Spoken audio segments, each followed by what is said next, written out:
Yo, what's up mga kaibigan? Nali na tayo magkwentuhan ng Christmas game ng Los Angeles Lakers at ng Houston Rockets. First half pa lamang ay maagang nalubog ang Lakers sa double-digit lead. Mainit nga si Kevin Durant at Amen Thompson mga kaibigan. Lumobo sa 14 points ang lamang ng Rockets at muling binigyan ng Lakers ng mahigit 60 points sa first half.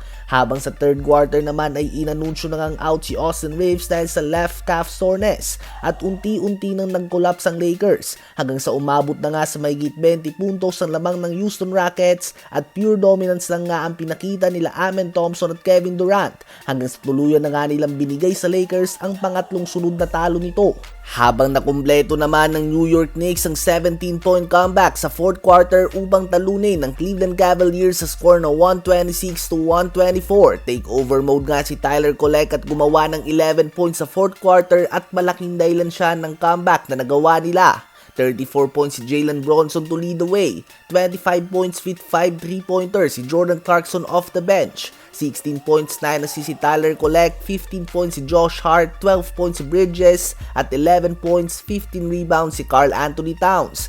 Isang player na gumawa din ng malaking impact sa game na ito ay si Mitchell Robinson na meron lamang 0 points balit by 13 rebounds at 8 sa 13 rebounds na ito ay offensive rebounds mga kaibigan at mga second chance points na yan ay naging malaking tulong sa comeback ng Knicks habang nasayang naman ang 34.7 rebounds, 6 assists and 4 steals performance si Donovan Mitchell at 20 points and 10 assists si Darius Garland. Sa tapatan naman ng Warriors at ng Dallas Mavericks ay naging magandang umpisa ni Max Christie. Quick 7 points nga siya mga kaibigan at naging very selective nga siya sa kanyang mga shot attempts. Habang si Cooper Flag naman ay magandang performance din ang pinakita sa first half scoring 12 points to lead the Mavs. Ganun pa man nagtamo nga ng groin injury si Anthony Davis at namilipit ito sa sakit hanggang sa tuluyan na nga itong nilista bilang out sa buong game. Another injury nga para kay AD mga kaibigan.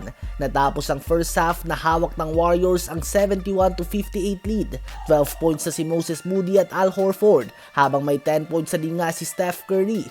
14-2 ang advantage ng Warriors sa second chance points. Malaking pinagkaiba nga yan. Sa third quarter naman ay tuloy pa din nga ang dominant performance si Cooper Flag mga kaibigan at tinutulungan din siya nila Najee Marshall at Brandon Williams upang may baba sa single digits ang lamang ng veteran Warriors team.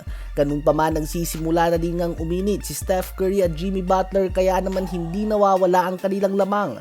Kaya naman sa paunguna ng 23 points si Steph Curry at 14 points, 9 rebounds and 9 assists si Jimmy Butler, nakuha pa din nga ng Warriors ang kanilang pangatlong sunod na panalo sa score na 126-116. Solid team effort nga para sa Warriors na may siyam na player na may double digit scoring, habang nasayang naman ang 27 points, 6 rebounds and 5 assists si Cooper Flag on 61% shooting sa field and 26 points si Brandon Williams.